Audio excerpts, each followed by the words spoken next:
మహోన్నతుడ మహాగణుడైన గొప్ప దైవ తండ్రి, నీ ఘనమైన నామం చేత దేవ ఆశనిచ్చి ఆరోగ్యాన్నిచ్చి తండ్రి కాచి కాపాడినందుకు నీకే స్తోత్రం చెల్లిస్తూ వాక్యం చెబుతుండగా దేవ ఆత్మ సహాయాన్ని దయచేయమని మాట్లాడుచున్న నాకు నేవ సముచితమైన జ్ఞానాన్ని దయచేయండి తండ్రి. నీ వాక్కుల తట్టు మా మనసుండిలాగా సహాయాన్ని దయచేయమని ప్రార్థిస్తూ నాయనా నీవు దేవా ఈ యొక్క వేకువని తండ్రి మాతో ఏం మాట్లాడాలనుకుంటున్నారు తండ్రి మాతో నేరుగా మాట్లాడమని తండ్రి సమస్త మహిమంతో కూడా నీ పాదాల చింత పెడుతూ వినే మనసు గల వారి ఉండలాగా సహాయాన్ని దయచేయమని కొద్ది విన్నపములు యేసు నామములో చిన్న ప్రార్థన సమర్పిస్తున్నాము తండ్రి, ఆమేన్.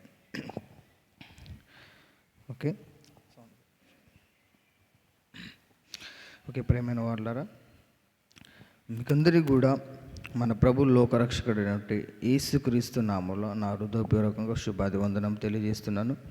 ప్రేమైన దేవుని వాళ్ళారా, ఈరోజు చక్కనైన మాటలు మాట్లాడుకుందామండి. మీకందరికీ 3 దశలు ఉంటాయి మానవ జీవితంలో. ఎన్ని దశలు? 3 దశలు. ఒకటి వృద్ధాప్యం, మొదటిగా చిన్నపిల్లలు అంటే చిన్న దశ, రెండోది యవ్వనం దశ, మూడోది వృద్ధాప్యం దశ. ఈ మూడిట్లో చాలా మనమందరం కూడా ఆ దశకు వెళ్ళిపోవాలి, అదే వృద్ధాప్యం దశ. కాబట్టి నేను ఒక అంశాన్ని ఎంచుకొని మాట్లాడాలనుకుంటున్నాను. ఆ అంశం ఏమిటంటే మానవుని చివరి దశ ఎలా ఉంటుంది. మన పాఠం పేరేం పేరు? మానవుని చివరి దశ ఎలా ఉంటుంది. అంటే బాల్య దశ నుంచి మనం చూస్తూ వస్తుంటే చివరి దశ వచ్చేసరికి చాలా భయంకరంగా ఉంటుంది ప్రేమ వాళ్ళు. అంటే బాల్యంలో ఒక పుట్టుకతో ప్రారంభమైన మన జీవితం బాల్యంలో ఎలా ఉంటుందంటే చూడడానికి చాలా అందంగా ఉంటుంది మన జీవితం. యవ్వన దశ వచ్చేసరికి దేనినైనా జయించే ఒక శక్తి మనలో ఉంటుంది. కానీ వృద్ధాప్యానికి వచ్చేసరికి అన్నీ పోతాయి. అంటే బాలదశలో ఉన్న ఆ శక్తి, ఆ జ్ఞాపకాలు యవ్వన దశలో ఉండవు. యవ్వన దశలో ఉన్న ఆ జ్ఞాపకాలు ఆ శక్తి వృద్ధాపానికి వచ్చేసరికి వృద్ధాపంలో కూడా ఉండవు ప్రేమైన వాళ్ళు.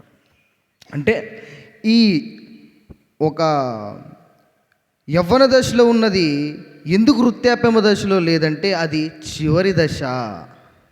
ఏంటి ప్రేమైన వాళ్ళారా? చివరి దశ. మానవులైన మనందరికీ కూడా అది చివరి దశ. అందుకనే భక్తుడైన యోబు గారు మాట్లాడుతూ ఆ చివరి దశ గురించి ఎంత భయంకరంగా ఉంటుందో, ఆ చివరి దశలో ఈ యొక్క మనిషి యొక్క నిర్మాణాన్ని చూసి, మానవ యొక్క ఆకారాన్ని చూసి బలవంతుడు, గొప్పవాడు అనుకున్న వాళ్ళందరి పరిస్థితి వృద్ధాప్యానికి వచ్చేసరికి ఎలా ఉంటుందో భక్తుడైన యోబు గారు చెప్తున్నారు. చూద్దామండి. భక్తుడైన యోబు గారు రాసిన గ్రంథం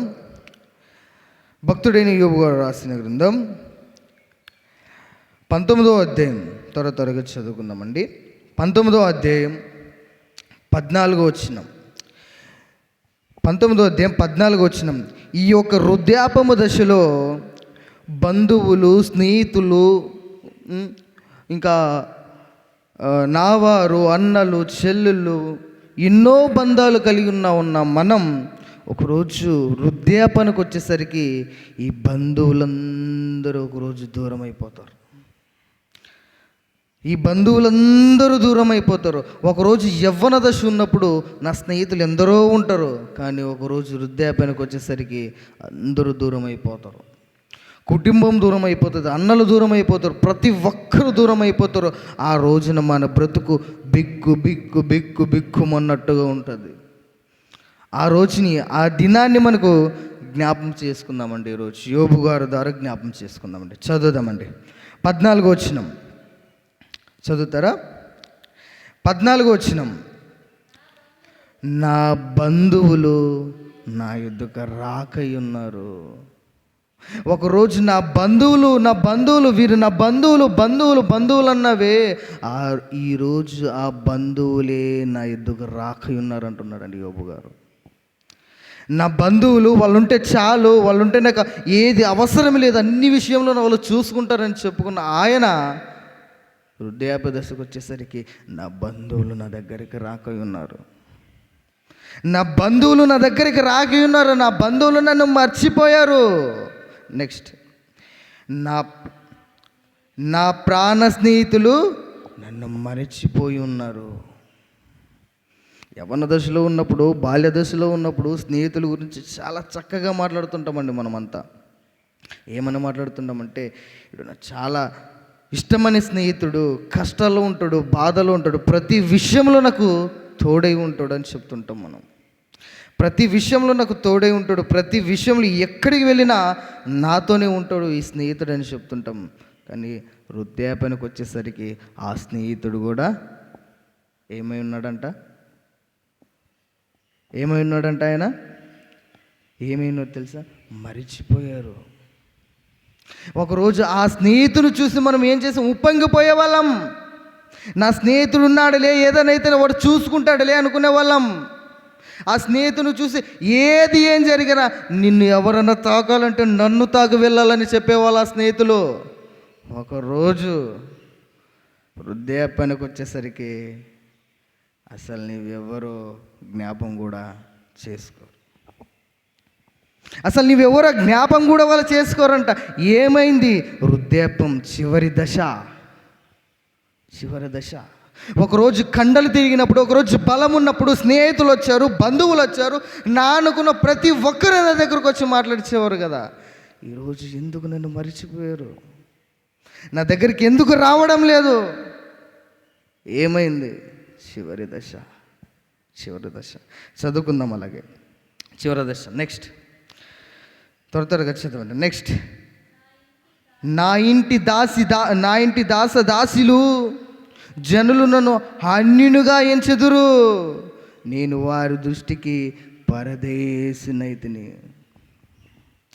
ప్రేమైన వాళ్ళరా, కట్టుకున్న భార్యలను చూడండి, పెళ్ళిలో ఎన్ని మాట్లాడుతుంటామండి. పెళ్ళిలో చివరి వరకు మరణమే మనల్ని వేరు చేయ వరకు నేను నీతో ఉంటానని ఎన్నో వాగ్దానాలు చేస్తుంటారండి. పెళ్ళిలో మరణం మనల్ని వేరుపరిచేంత వరకు ఎప్పుడు నీతోనే ఉంటాను, కష్టమైన, శ్రమ అయినా, బాధని ఏది అయినా నీతోనే ఉంటాను అని చెప్పిన ఆ భార్యలే, ఆ భర్తే ఏమంటున్నాడు చూడండి. ఏమంటున్నాడు? చదువుకుందామండి. 16వ వచనం త్వరగా చదవండి. 17వ వచనం. 16వ వచనం కాకుండా 17వ వచనం, డైరెక్ట్ 17వ వచనం చదువుకుందామండి. నా ఊపిరి నా భార్యకు అసహ్యం. ఏంటి? ఒకరోజు ఇలా భర్త నడుచుకుంటూ వస్తుంటే, అమ్మ నీ భర్త ఎవరంటే, అదిగో ఆయన వస్తున్నాడు, ఎంత చక్కగా ఉన్నాడు నా భర్త, ఎంత సుందరుడు, ఎలా నడుచుకుంటూ వస్తున్నాడు చూడండి. ఆయన గురించి గొప్పలు చెప్పిన ఆ భార్య, ఆయన వస్తుంటే ఆయన చూసి ఉప్పొంగిపోయిన ఆ భార్య, ఆయన కోగిట్లో ఉన్న ఆ భార్య, ఎప్పుడు ఆయనతో ఉండాలనుకున్న ఆ భార్య చివరి దశలు ఏమంటుందో తెలుసా? ఏమంటుందంట? నీ ఊపిరి నాకు నచ్చట్లేదు, నువ్వు వాసన వస్తున్నావు. ఏమైంది? వాగ్దానాలు ఏమైపోయాయి? పెళ్ళిలో బాగానే చేసావు కదా, శ్రమలోనైనా, కష్టాలైనా, బాధలోనైనా, మరణము మనల్ని వేరు చేయ వరకు నేను నీతో ఉంటానని చెప్పావు. మరి ఏమైంది? చివరి దశలో ఏమైంది? చివరి దశ ప్రేమన వాళ్ళ దుర్దినాలు. ఆ దుర్దినాలు ఎలా ఉంటాయో తెలుసా? నా బంధువులు నా దగ్గర రారు, నా స్నేహితులు నా దగ్గరికి రారు, ఆఖరికి నా భార్య కూడా నా దగ్గరికి రాదని యోబు గారు బాధపడుతూ చెప్తున్నాడు. యోబు గారు కోటే కాదు, ఈరోజు చెప్తున్న నాకు, కూర్చున్న మీకు, మనందరికీ ఒకరోజు ఆ వృద్ధాప్య దశలోకి వెళ్ళిపోతాం. అడగండి, వృద్ధులను అడగండి, ఏమయ్యా ఎలా ఉన్నావే, ఎలా చూసుకుంటున్నారా నిన్నంటే ఆయన ఏముంటాడు తెలుసా? ఏదో ఎలా చూసుకుంటున్నారు, బాగానే ఉన్నాను. ఎలా ఉన్నాయంటే బాగానే ఉన్నాను. ఏమైంది? వృద్ధాపనకు వచ్చేసరికి అన్నీ పోయాయి. నీ స్నేహితులు ఎవరైనా మాట్లాడిస్తున్నారు వృద్ధాపంలో? అడగండి, ఎవరు మాట్లాడేవారు? వృద్ధాపంలో ఎవ్వరు మాట్లాడేవారు. ఈరోజు నేను వాక్యం చెప్తున్నాను అనుకోండి, ఒకరోజు వృద్ధుడిగా అయిపోయిన తర్వాత ఇలా వస్తే నన్ను ఎవరైనా మాట్లాడిస్తారా? మాట్లాడేవారు. ఎందుకు? ఒకరోజు నా బలం పోతుంది. ఆ రోజు నేను ఇలా వస్తే నా స్నేహితులు అనుకున్న వాళ్ళు అలా దూరంగా వెళ్ళిపోతారు. ఇదంతా నిజం. చాలామందిని అడగండి వృద్ధుల్ని, వాళ్ళు చెప్తుంటారు వాళ్ళొక ఆ వృద్ధాపంలో ఎలా ఉంటుందో చెప్తుంటారు. చదువుకుందామండి.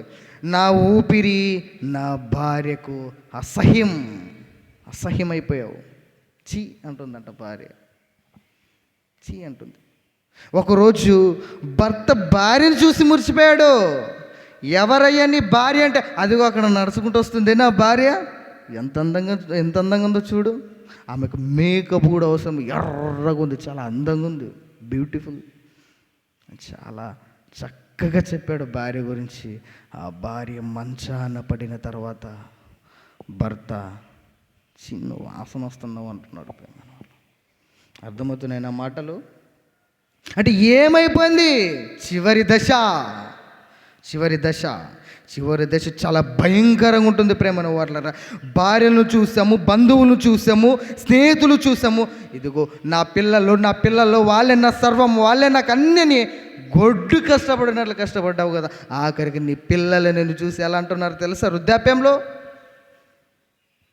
ఏమంటున్నారు చూద్దామండి ఒకసారి. కిందికి చదవండి, అలాగే కిందికి చదవండి. 10వ వచనం, నేను కనిన కుమారులకు నా వాసన నచ్చట్లేదు, అసహ్యం. ఒకరోజు చిన్న పిల్లలుగా ఉన్నప్పుడు తండ్రులు షర్ట్లు వేసుకుంటున్నారండి, బట్టలు వేసుకుంటున్నప్పుడు మంచి సువాసన వస్తుంటే, అయ్యో మా నాన్న బట్టలు ఎంత మంచి వాసన వస్తున్నాయని ఆ బట్టలు వేసుకొని మనం మురిసిపోతుంటాం లేదా? కానీ ఒక రోజు వస్తుంది ప్రేమైన వాళ్ళరా, అదే మురిసిపోయిన ఆ కుమారుడు, నా కుమారుడు, నా వారసుడు, నా తర్వాత ఎవరైనా ఉన్నాడంటే ఇదిగో నా కుమారుడని చెప్పాడు ఆ తండ్రి. ఆ తండ్రి మంచాన పడిన తర్వాత ఆ కుమారుడు ఏమంటున్నాడో తెలుసా? తండ్రిని చూసి, నాన్న నువ్వు వాసన వస్తున్నావు, నువ్వు దూరంగా ఉండు. ఏమైంది ప్రేమైన వాళ్ళరా? ఏమైంది? మానవ జీవితంలో వృద్ధాప్యం ఎంత భయంకరంగా ఉంటుందో చూడండి, ఎంత భయంకరంగా ఉంటుంది ప్రేమ. మేము ఒకప్పుడు అనుకునే వాళ్ళమండి, చిన్న పిల్లలుగా ఉన్నప్పుడు మేము పెద్దవాళ్ళు అయితేనే బాగుండేది అనుకున్నాం. ఇప్పుడు చిన్నవాళ్ళుగా ఉంటేనే బాగుండేది అనిపిస్తుంది. నిజం. ఈ యవ్వన దశ కూడా చాలా భయం వేస్తుంటుంది ప్రేమ వాళ్ళరా, నిజం. అలాగే ఇప్పుడు ఈ యవ్వన దశలో కొంతమంది ఏమనుకుంటున్నారంటే వృద్ధాప్యానికి వెళ్ళిపోతే ఏ పని ఉండదు, ఆరామ్ తినవచ్చు, తాగవచ్చు. కానీ వృద్ధాప్యం ఎంత భయంకరంగా ఉంటుంది తెలుసా ప్రేమన వాళ్ళారు? చాలా భయంకరంగా ఉంటుంది ప్రేమన వాళ్ళారు. యోబు గారు దాని విషయంలో చెబుతూ మనందరినీ హెచ్చరిస్తున్నాడు. ఏమని హెచ్చరిస్తున్నారు తెలుసా? ఆఖరికి నీ పిల్లలే సర్వం అనుకున్నావు కదా, ఎవరు లేకున్నా నా కొడుకుంటే నాకు కొండంత బలము రన్నావు. చాలు, వాడు నువ్వు చూసుకుంటాడు. నాకేమైనా కష్టం వస్తే, నాకేమైనా బాధ వస్తే వాడు చూసుకుంటాడు. ఇరుకుల్లో ఇబ్బందులు ఏది జరిగినా నాకు ఒక కొడుకున్నాడు, వాడు నన్ను చూసుకుంటాడు, చాలు. కానీ ఆ కొడుకే, ఆ కూతురే ఏముంటుంది తెలుసా? చివరి దశలో మా నాన్న వాసన వస్తున్నాడు, మా నాన్న బట్టల వాసన వస్తున్నాయి, మా నాన్న దేహం వాసన వస్తుంది అంటున్నాడండి. మా నాన్న దేహం వాసన వస్తుంది. చదువుకుందామంట, అలాగే చదువుకుందామండి ప్రేమైన వాళ్ళారా. 18వ వచనం త్వరగా చదవండి. చిన్నపిల్లలు సహా నన్ను తునీకరించెదరు, నేను లేచుట చూచినడలా బాలురు నా మీద దూషణ పలుకుదురు. 19వ వచనం ఒకరోజు ఆ బలాన్ని చూసి, ఆ ఒక చేతుల కండును చూసి మురిసిపోయిన వారి పరిస్థితి ఎలా ఉంటుందో చదవండి ప్రేమైన వాళ్ళారా. నా ప్రాణ స్నేహితులందరికీ నేనే సహ్యుడునైతిని. నేను ప్రేమించే వారును నా మీద తిరగబడి ఉన్నారు. నిజమండి. ఒకరోజు నా ప్రాణ స్నేహితులని చెప్పుకున్నా, నా స్నేహితులని చెప్పుకున్నా, నా బంధువులని చెప్పుకున్నా, ఒకరోజు అందరూ తిరగబడిపోతారంట మన పైన. అది చివరి దశ. ఏ దశ అది? మాట్లాడండి, మౌనంగా ఉండకండి. ఏ దశ? చివరి దశ. చాలా భయంకరంగా ఉంటుంది ప్రేమన వర్లరా. 20వ వచనం చూడండి. అలాగే నా ఎముకలు నా చర్మములతో నా మాంసముతోనూ అంటుకొని ఉన్నాయి. చూడండి, నా చెయ్యి చూడండి. ఎక్కడైనా ఎముక కనిపిస్తుందా? ఎక్కడైనా ఎముక కనిపిస్తుందా? కనిపించదు. ఒకరోజు వృద్ధాపనకి వస్తే నా చెయ్యి అంత ముడతలు పడిపోతుంది, ఎముకలకి ఇలా అంటుకుంటుంది ప్రేమ. చాలా భయంకరంగా ఉంటుందంట చివరి దశ. నా ఎముకలు అదే అంటున్నాడు చూడండి. నా ఎముకలు నా చర్మములతోనూ నా మాంసముతోనూ అంటుకొని ఉన్నది. ఇంకా చివరి దశ. ఆ దశలో ఇవన్నీ జరుగుతాయి ప్రేమైన వాళ్ళరా. ఇవన్నీ జరుగుతాయి. ఇంకా ఇంకా ఇంకా చూసుకున్నామండి ప్రేమైన వాళ్ళ. వీటికంటే ఇంకా భయంకరమైనవి మన జీవితంలో జరుగుతుంటాయి. కొంతమంది చూస్తున్నారు లేదు, తల్లిదండ్రులు పిల్లలు అసలు పట్టించుకోవట్లేదండి. చివరి దశలో వయసు అయిపోయిన తర్వాత అసలు పిల్లలు తల్లిదండ్రులు అసలు పట్టించుకోవట్లేదు ప్రేమైన వాళ్ళు. చూస్తున్నారు లేదు మీరంతా. అంటే ఆ చివరి దశలో చాలా భయంకరంగా ఉంటాయి ప్రేమైన వాళ్ళు, చాలా భయంకరంగా ఉంటాయి. అందుకని యోబు గారు మనతో ఒత్తి ఒత్తి ఒత్తి ఒత్తి చెప్తున్నాడు. నువ్వు నా వాళ్ళు అని చెప్తున్నావే, నా బంధువులని చెప్తున్నావే. ఒకసారి నువ్వు రోడ్డున పడు, ఒకసారి నువ్వు వృద్ధాప్యంలోకి వెళ్ళు. ఎవరైనా వస్తాడా? ఎవడు రాడండి.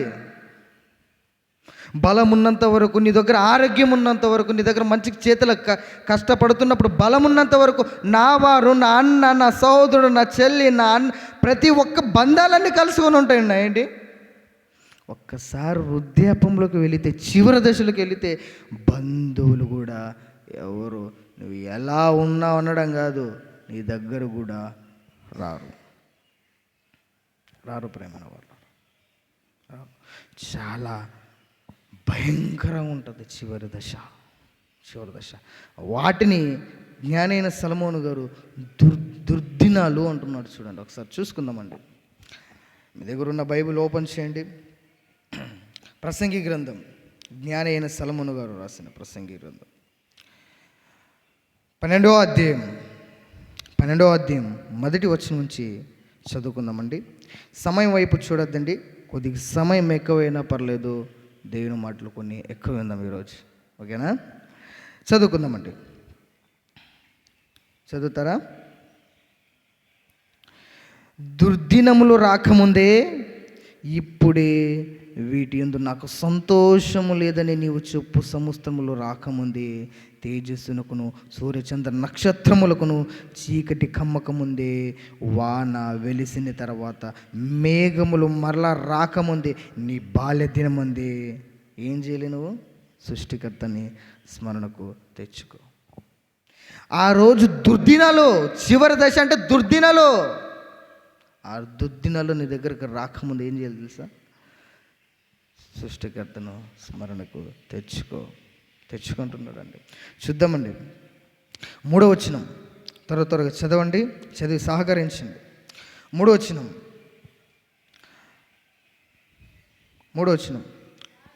ఆ దినమున ఇంట కావలి వారు వణుకుదురు, బలిష్ఠులు ఏమైపోతారంట? వంగుదురు. అర్థమవుతున్నాయన్న మాటలు. ఇంట కావలి వారు వణుకుదురు, బలిష్ఠులు వంగుదురు. ఒకరోజు చూడండి, యవ్వనంలో ఉన్నప్పుడు దేనినైనా పని చేసేవాడు, ఏ పనైనా చేసేవాడండి. ఒకరోజు ఒక బస్తా అంటే లెక్క లేకుండా మోసేవాడు, 2 బస్తాలు అంటే లెక్క లేకుండా మోసేవాడు. చివరి దశకు వచ్చేసరికి ఈ పిక్కల్లో ఉన్న కండ, తొడలు అంటున్నామే మనము, ఆ తొడలో ఉన్న కండ శరీరం మోయలేక గజ గజ గజ గజ గజ గజ వణికిపోతుంటుందండి. చూస్తున్నారు లేదు? ముసలి వాళ్ళని చూడండి, ఇలా నడవడానికి అవడం లేకుంటుందండి, గజ గజ గజ గజ వణికిపోతుంటారు. నీళ్ళు తాగడం కూడా వాళ్ళకి అవడం లేదు. ఇలా నీళ్ళు తీసుకుంటే గజ గజ గజ గజ గజ గజ చేతులు వణుకుతుంటాయి. ఇలా నిలబడితే కాళ్ళు గజ గజ గజ గజ వణికిపోతుంటాయి. ఒకరోజు యవ్వనంలో ఉన్నప్పుడు చూడండి వాళ్ళని ఎలా ఉన్నారు తెలుసు. వాళ్ళు 2 బస్తాలంటే లెక్కలేదండి. చెప్పుకుంటుంటున్నాం, మా తాతలు ఉండేవారురా, మా తాతలు ఎలా ఉన్నారు తెలుసా యవ్వన దశలో. 2 బస్తాలంటే లెక్క లేదు వాళ్ళకు. 2 బస్తాలు ఈజీగా మోసుకు వెళ్ళేవారు. మనం కూడా చూడండి యవ్వన దశలో నిండా బకెటేనండి, ఈ చేతి నుంచి ఇటు నుంచి ఇటు పెడతాం. అది వృద్ధాప్యానికి వచ్చేసరికి మనము తాగడానికి నీళ్ళు తీసుకుంటామే గ్లాసు, ఆ గ్లాసు తీసుకున్న గజ గజ గజ గజ గజ గజ వణికిపోతాయి చేతులు. అసలు నడవడానికి అవ్వదు, కాళ్ళు గజ గజ గజ గజ గజ గజ వణికిపోతాయి. మన కాళ్ళలో బలం ఉండదు, మన దేహాన్ని మోయలేకపోతాయి కాళ్ళు. బలిష్ఠులు అదే అంటున్నాడు చూడండి, బలిష్ఠులు వంగుదురు. చివరి దశ వృద్ధాప్యం, దుర్దినాలు. బలిష్ఠులు వంగిపోతారు. ఒకరోజు కండలు చూసుకొని మురిసిపోతుంటాం మనమంతా, చేతులు చూసుకొని కాళ్ళు చూసుకొని మురిసిపోతున్నాం. కానీ ఒకరోజు అవన్నీ కూడా ఏమైపోతాయి తెలుసా? పోతాయి. ఈ కండ నాకు శాశ్వతం ఉండదు, ఈ అందం నాకు శాశ్వతం ఉండదు, ఈ బలం శాశ్వతం ఉండదు. ఒకరోజు అన్నీ పోతాయి. ఆ రోజు నిలబడడానికి కూడా అవ్వదు. ప్రేమైన నిలబడడానికి కూడా అవ్వదు. అదే చదువుకున్నాం కిందికి. బలిష్ఠులు వంగుదురు, విసురువారు కొద్దిమంది ఎగుట చేత పని చాలించుకుందురు, కిటికీలో గుండా చూచువారు కానలేకుందురు. కిందకి చూడండి 4వ వచనం, తిరుగటి రాళ్ళ ధ్వని తగ్గిపోవును. తిరుగటి రాళ్ళంటే మనం ఏది బేకైతే అది తింటున్నాం కదా. దేని ద్వారా మనం తింటున్నాం చెప్పండి? దేని ద్వారా మనం తింటున్నాం? ఇప్పుడు ఒక బలమైన ఒక ఎముక ఉందనుకోండి, దాన్ని తినాలంటే మనకి ఏం పని చేయాలి? పళ్ళు పని చేయాలి. ఏం పని చేయాలి? పళ్ళు పని చేయాలి. ఆ పళ్ళంట వృద్ధాప్యంకి వచ్చేసరికి పనిచేయవు. అదే అంటున్నాడు చూడండి, తిరుగటి రాళ్ళు ధ్వని తగ్గిపోను. ఒకరోజు ఏది పడితే అది తినేవాళ్ళం మనం తెలుసా. ఒక మాంసం ముక్క మన దగ్గరకు వచ్చిందంటే దాన్ని తాట తీసే వరకు మనము ఉరుకోము. అర్థమవుతున్నాయి నా మాటలు? దాన్ని తాట తీసే వరకు ఉరుకోము. కానీ ఒకరోజు చివరి దశ వస్తే మాంసపు ముక్క కాదు కదా, రొట్టె ముక్కలు తినవయ్యా అని తెచ్చిపెట్టిన నేను తినలేనయ్యా, నా పళ్ళు ఊడిపోతున్నాయి, నొప్పేస్తున్నాయి, దవడలు నొస్తున్నాయి అంటుంటారు. ఏమైంది? దుర్దినాలు. ఏ దినాలు చెప్పండి అమ్మా? ఏ దినాలు? దుర్దినాలు. ఒకరోజు ఏది పడితే అది తినేవాళ్ళం. రాళ్ళు తిన్నా కూడా అరిగేది. ఇప్పుడు రొట్టె ముక్క తిన్నా పళ్ళు ఊడిపోతున్నాయి. అర్థమవుతున్నాయి అన్నమాట. రొట్టె ముక్క తిన్నా కూడా పళ్ళు ఊడిపోతున్నాయి. ఏ దినాలు అవి? దుర్దినాలు. మనకు రావనుకోకండి, అందరికి వస్తున్నాయి ప్రేమ వాళ్ళ. నెక్స్ట్ ప్రేమ చదువుకుందామండి. అలాగే 4వ వచనం, వీధి తలుపులు మూయబడును. వీధి తలుపులు అంటే తలుపుల సైడ్ చూడకండి మరి. వీధి తలుపులు అంటే అవు కాదండి, కళ్ళు. ఆ రోజు కళ్ళు కనిపించవు. ఒకరోజు దూరంగా ఉన్న వాళ్ళని చూస్తుంటాం. ఎవరైనా వస్తే అయ్యో నా వాళ్ళ వస్తున్నారే అంటున్నాం. ఎవరైనా వస్తే నా కుమారుడు అదిగో అక్కడ వస్తున్నాడు, లేకుంటే నా బంధువులు అడుగో అక్కడ వస్తున్నాడు. ఏదైనా వాహనం వెళ్తే అక్కడ వెళ్తుంది చూడండి, అది చాలా అందంగా ఉందని చెప్తుంటాం. కానీ ఒకరోజు దగ్గరగా వచ్చి పిల్లలు, అవ్వా నేను నీకు కనిపిస్తున్నానా అవ్వా అంటే, అయ్యా నువ్వెవరో నాకు గుర్తు దొరకడం లేదయ్యా. తాతయ్య నేను నీకు కనిపిస్తున్నానంటే, అయ్యా నీవెవరో నాకు గుర్తు దొరకడం. ఏమైంది ప్రేమైన వాళ్ళు? ఆ కళ్ళు పోయాయి. ఒకరోజు బ్లాక్గా ఉండే మన కళ్ళు తెలుసా. బ్లాక్ ఏమంటారు? బ్లాక్ కలర్ ఉంటాయి లోన చిన్నగా. ఆ కళ్ళలోకి ఏమొచ్చేస్తే తెలుసా? తెలుపు వచ్చేస్తుంది ప్రేమైన వాళ్ళు. తెలుపు వస్తుంది. చూడండి, చాలా వృద్ధులను చూడండి, పాపం వాళ్ళ పరిస్థితి ఎలా ఉంటుంది తెలుసు? కళ్ళు కనపడవు అండి.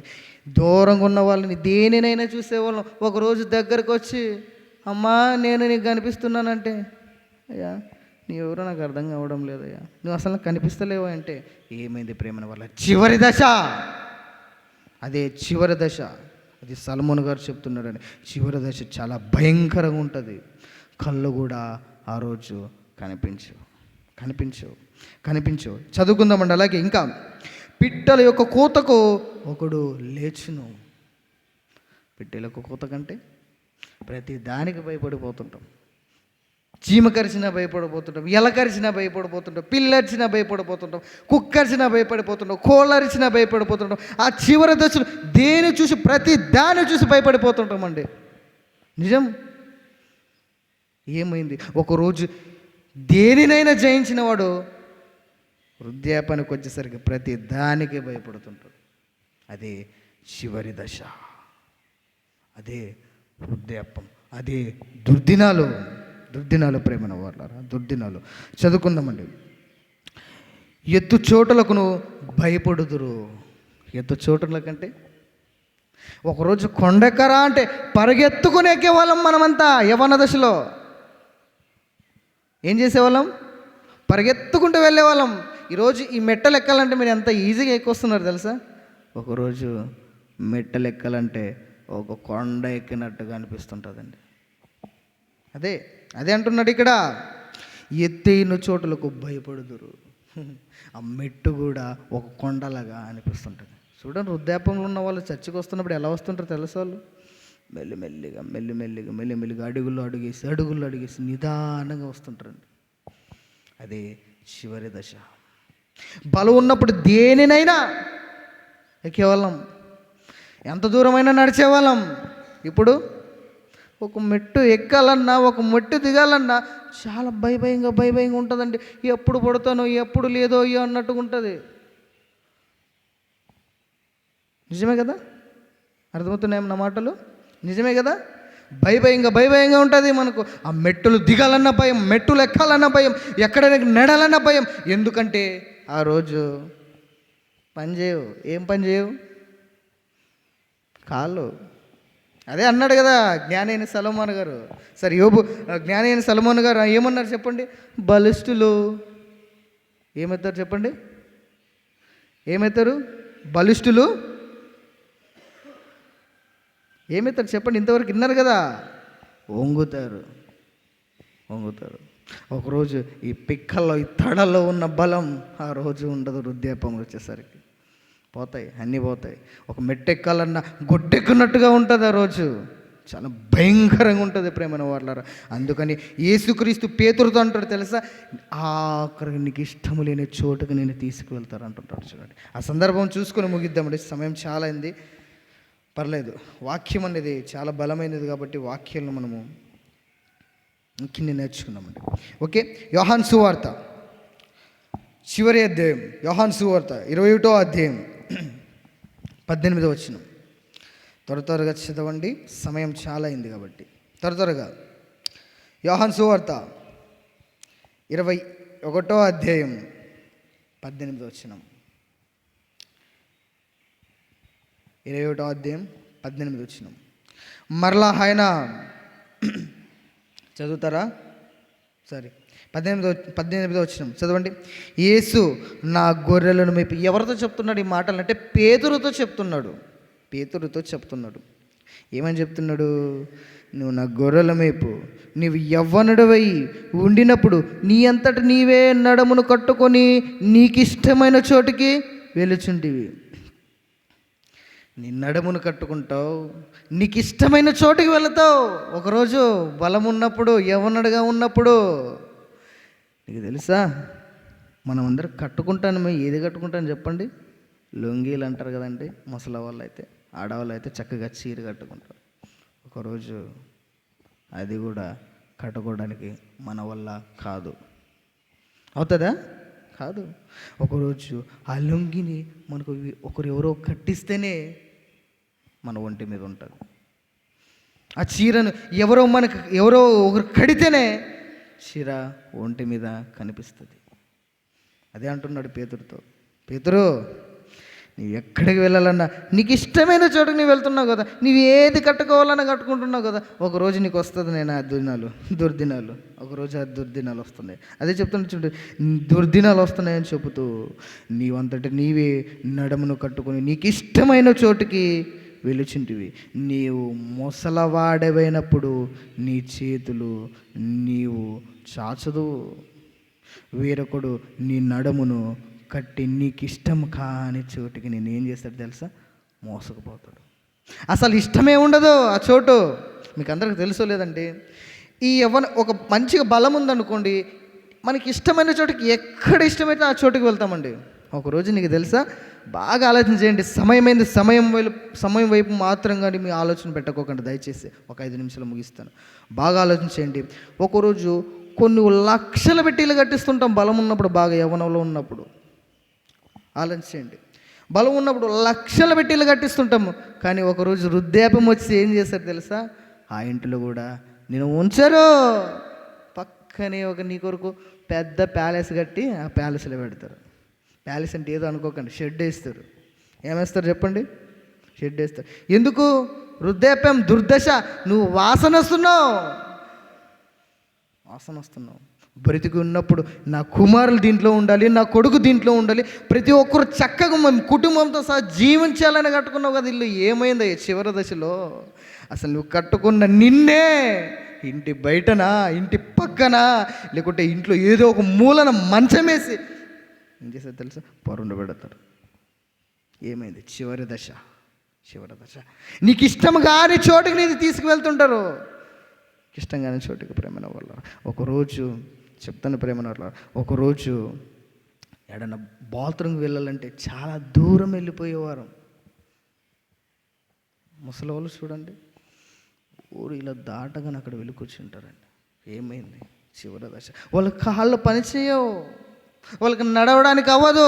ఒకరోజు జనాలు వస్తే అయ్యో ఏమనుకుంటారని ఆ యవ్వన దశలో ఉన్నప్పుడు, బలం ఉన్నప్పుడు చాలా దూరం వెళ్ళిపోయారు వాళ్ళంతా. కానీ ఇప్పుడు ఏమైంది ప్రేమను వాళ్ళ? చివరి దశ. మనకు నచ్చిన చోటుకి తీసుకువెళ్తారు తెలుసా. అసలు మనకు ఆ చోటే నచ్చదు. ఆ చోట్లకి కుమార్తెలు మోసుకొని పోతారంట. అర్థమవుతుంది ఏమన్నా మాటలు? లేకుంటే సమయం అయిపోయింది మీ ఆలోచనలు ఒకవేళ ఉన్నాయా? సమయం వైపు మీ ఆలోచనలు పెట్టుకోకండి. ఎందుకంటే వాక్యం వైపు మనం మనసును పెడతామండి. చివరి దశ చాలా భయంకరంగా ఉండదు ప్రేమను వల్ల. మనం అనుకున్నట్టుగా చివరి దశ ఉండదు. తర్వాత ఎలా ఉంటుంది తెలుసా, మనకి ఇష్టం కాని చోటకి మోసుకుపోవడం కాదు, మనకి ఇష్టం కాని పరుపుల పైన కూడా పరుండు పెడతాం. ఒకరోజు ప్రతిరోజు స్నానం చేసేవాళ్ళం. మనం ఏం చేసేవాళ్ళం? ప్రతిరోజు స్నానం చేసేవాళ్ళం, ప్రతిరోజు కొత్త బట్టలు వేసుకునే వాళ్ళం. ఒకరోజు వారానికి ఒకేసారి నీకు ఏం చేస్తారు? స్నానం చేయిస్తారు.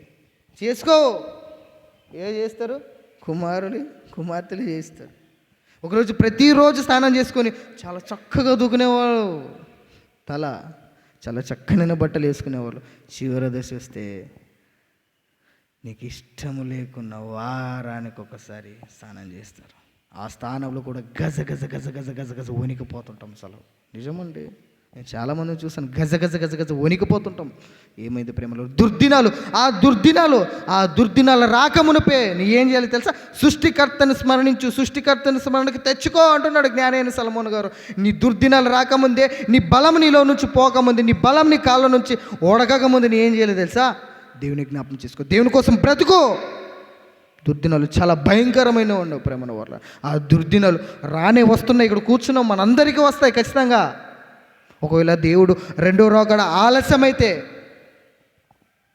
ఏమో ప్రేమైన వల్ల ఎప్పుడు వస్తాడో తెలియదు. ఒకవేళ ముసలి వాళ్ళు ఎవరైనా ఇక్కడ ఉంటే దయచేసి చెప్తున్నాను, దుర్దినాలు ఒకవేళ మన జీవితంలో ప్రారంభమయ్యాయి అనుకోండి, దేవునితో సాహసం కలిగి ఉండండి. యవ్వనులుగా మనమందరం ఉన్నాం కాబట్టి మనమందరం కూడా ఈ యవ్వన దశలోనే దేవుణ్ణి స్మరిద్దాం.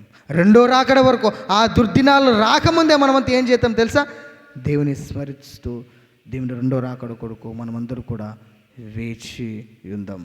దుర్దినాలు చాలా భయంకరమైనవి కాదా?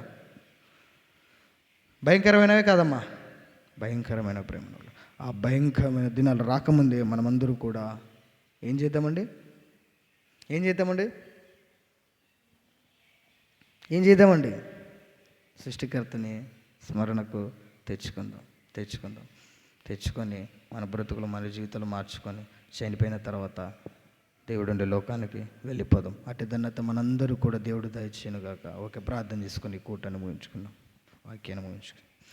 భూమిని ఆకాశాన్ని సర్వలోకం సృష్టించిన మా ప్రియ పరలోకమందున మా కన్న తండ్రి దేవ, ఇంతవరకు చక్కగా వాక్యాలు మాతో మాట్లాడినందుకు స్తోత్రములు. నేను చివరి దేశాలు ఉంటుంది దేవ, ఇంతవరకు మాట్లాడారు, అందరిని బట్టి స్తోత్రములు. నేను చివరి దశ చాలా భయంకరంగా ఉంటుందో ప్రభు. దుర్దినంలో రాకమునిపేసి నేను స్మరణకు తెచ్చుకున్న దేవ, ఇంతవరకు నీ చక్కనైన మాటలు చెప్పావు ప్రభు. ఆ దినాలు రాకమునిపై మా జీవితాలు మార్చుకొని నీకు రెండో రాకడ వరకు తండ్రి మేమందరూ కూడా నమ్మకంగా ఉండి నేను స్మరిస్తూ గనపరుస్తూ నీకు మహిమ తెచ్చే పిల్లలుగా మేమందరూ ఉండలాగా సహాయాన్ని దయచేయమని ప్రార్థిస్తూ యేసు నామములో ఇచ్చి నీ ప్రార్థనలు సమర్పిస్తున్నాము మా తండ్రి. ఆమేన్.